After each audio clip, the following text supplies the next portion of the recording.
Oh my God, what am I doing? Inequality. What can be done? Hi, welcome to Just Thinking Out Loud. My name is Desi-Rae. This is a direct continuation of my past two videos on inequality. I was talking about why we should be skeptical of the data that is out there on wealth inequality.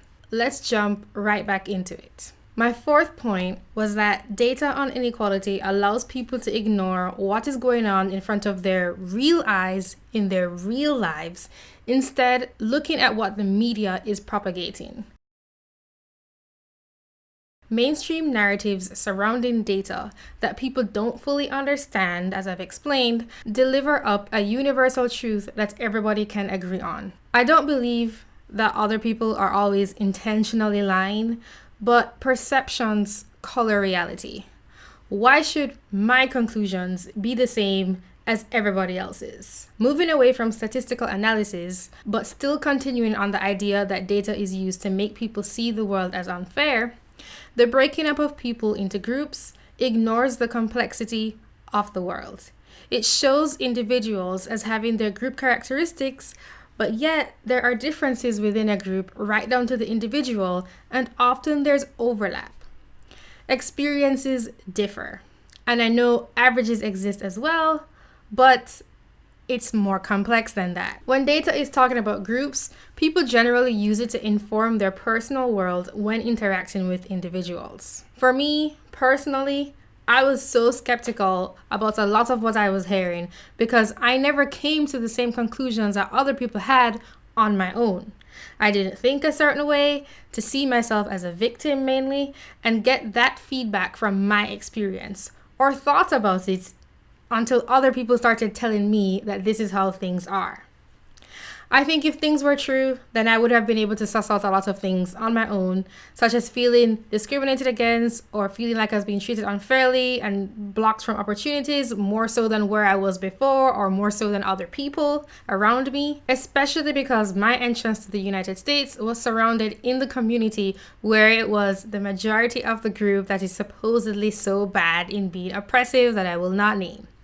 They were just too nice to me and are just too nice to me. Most people in the world are nice. Not everybody. There's some real a-holes out there. And sometimes I can be mean, believe it or not, myself.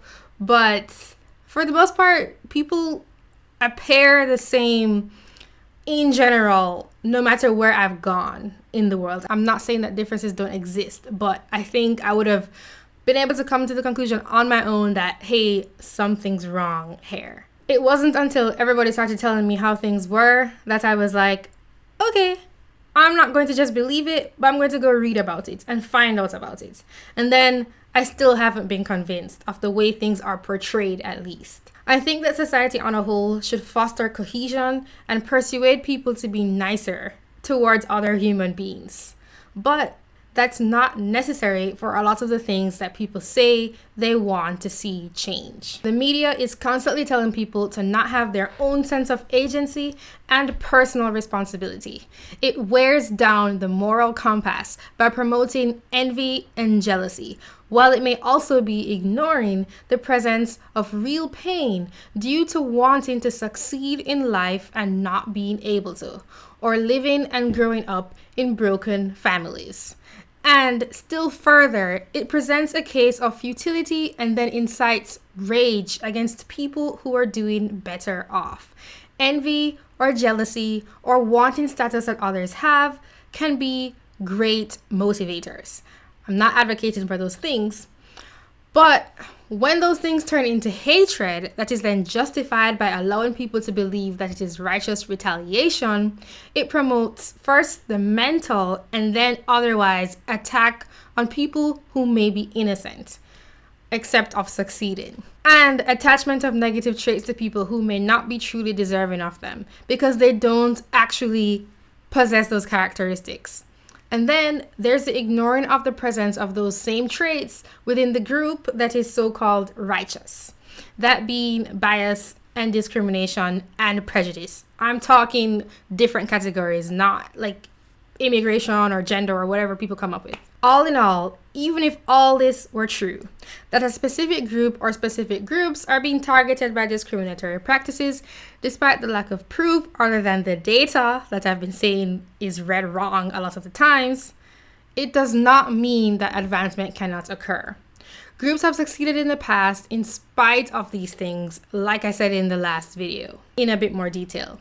It doesn't stop people from focusing on their own problem, rather than shouting at others to be more fair. If persons didn't care also, you wouldn't have a voice. And if people didn't care, it's nonsensical to go and ask them for help.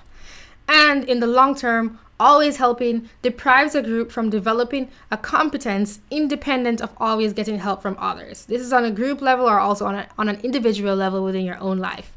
And this leads to my biggest point. What can be done about inequality, social, and wealth? For one, stop sowing resentment between groups. The focus on inequality in terms of oppression ignores the avenues that others have taken to move up the income ladder. The path to less inequality is not through politics, at least historically. The path to less inequality is the development of the same skills within different groups. This does not mean that everyone has the exact same skills, but everyone is at a level of competence that brings the same level of income, even though it might be in different fields. And then there are some commonalities, like basic things like work ethic, for example. This is something that often comes from personal incentives. I did mention this before, that economic prosperity often comes before the lessening of discrimination. And I don't think you should count on the lessening of discrimination ever happening. People can go from an international perspective as well and look at empirical studies of multi-ethnic societies and see that there are groups who do well even in the face of discrimination. It's almost a mindset thing. Are you going to focus on oppression, or are you going to focus on the people who did well despite oppression? Assuming that oppression exists, which I actually don't think is the case most of the times, but I'm just going based off of the standard narrative.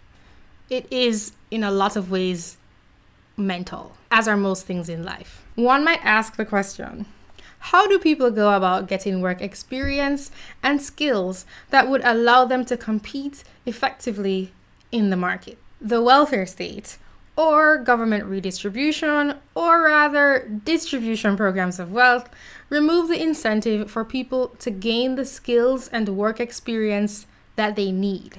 It is also helping to destroy the family unit. This is in different societies, not just in the United States. I say helping because I believe that individuals have a choice in this, although I understand that it is difficult to not respond to incentives. People who are better off coming from two-person households that value education, things that helped them get where they are, somehow think that others can succeed ignoring the very things that have helped them. That's why I don't like a lot of the talk surrounding these topics. It's good to have sympathy, but it's not good to have sympathy and then also not respect another person's agency at the same time and have different standards for yourself than you have for someone else. You have to have sympathy and practicality at the same time. Specific ways to help people gain the skills they need is to leave the economy alone. Remove minimum wage laws, especially and maybe labor unions, because they stop people from getting the work that will help them get the skills that they need. The point is that it should be voluntary, not just that trade unions shouldn't exist at all. These were avenues that were available to other groups in the past, but now those options have been reduced in terms of building human capital. In terms of people's potential to achieve competence due to things such as IQ differences that we may be seeing play out in society, I think the only thing we can hope for is to assume potential and to create the environment for that potential to come out in, if it can be done. But this has to be considered when talking about differences. These kinds of things need to be considered if people are serious about understanding the problem for one, but then also trying to solve it. The fact that this is something that has been established, but it's not very often discussed when talking about group outcomes in society is a little bit amazing.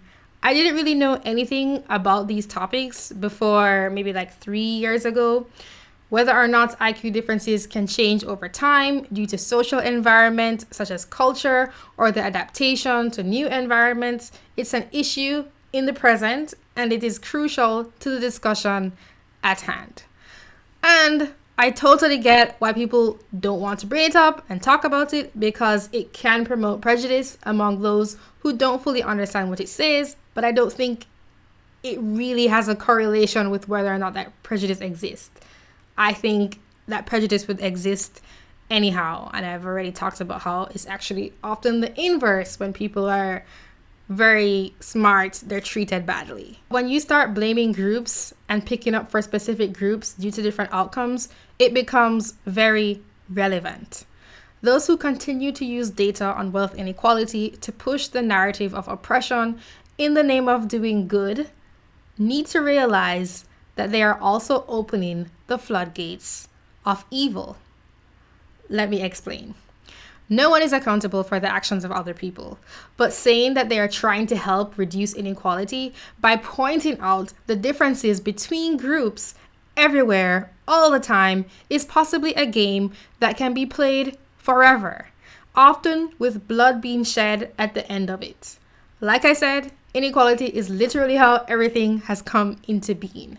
And if you point out differences as a way to help, people will begin looking at what you're afraid to look at. They are two sides of the same coin, the good data and the bad data.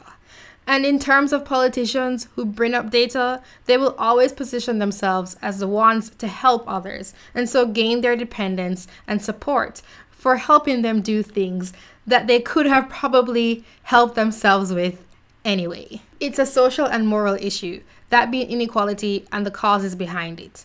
But pitting groups against each other in the pursuit of a utopia where no one is prejudiced does not help. And it allows people to have preformed ideas in their heads before they even interact with another person about who is doing well and who is not, aka prejudice. For something like IQ, I don't know. The best bet is to try and provide a better home environment. Also focus on things like health that may be negatively impacting intelligence, especially around the world, not in the US and first world countries where people are struggling a lot. And IQ is something that is selected for. Constantly removing incentives to compete in the marketplace through welfare is not helping, because maladaptive traits will be passed down through culture or otherwise. It's just ensuring that people adapt to a state of dependency and lower expectations. I'll say again, as I always have to give this disclaimer, that I do think help should be given through charity, not through force through the state. And people can focus on helping others in emergency situations and things that can't be foreseen, or they can help people reach a certain goal, such as gaining job skills on their path towards a better future, which the modern welfare system does not discriminate for. You can focus on savings even out of small incomes and have long-term thinking.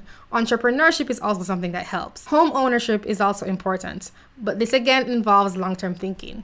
Even when people have the same income, they don't do the same things with it. Some people think short-term and some people think long-term about the accumulation of wealth over time. College education can also be a path, not a must, since entrepreneurship is the other path that one could take. But the kind of major that you choose is important, and the quality of the education that's received is also important.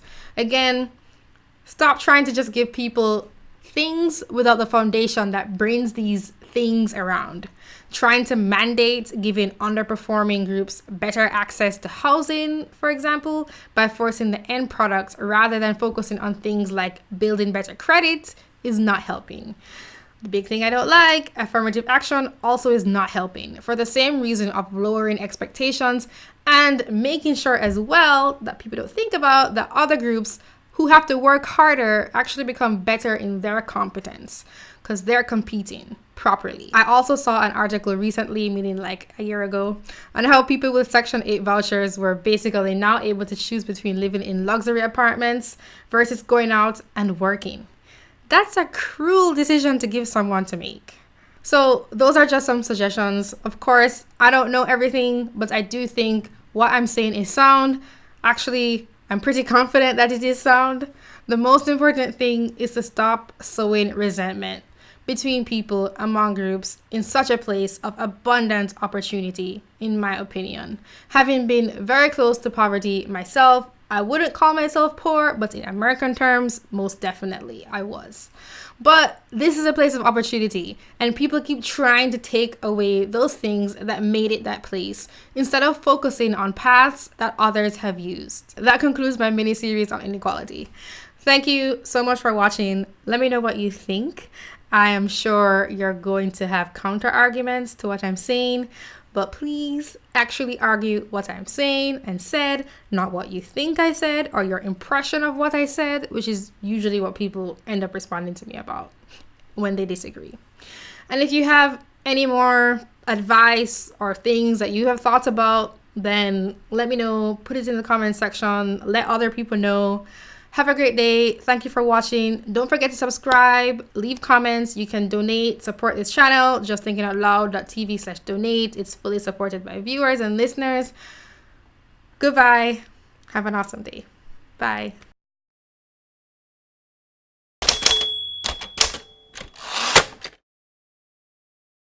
Remove minimum wage laws, especially and maybe labor unions, because they stop people from getting the work that will help them get the skills that they need. That's a bigger topic. I'm sure you've heard this opinion before. I'm coming from a more free market perspective where people can compete for lower wages, which will allow them to get the skills that they need. And I think I even made a video talking about how there are countries in the world that effectively don't have minimum wage that do very well. In terms of their unemployment rate and the strength of their economy. Why am I trying to defend myself? You know, that's my opinion and I have reasons for having that opinion. And yeah, I'm sure I talked about it some other time.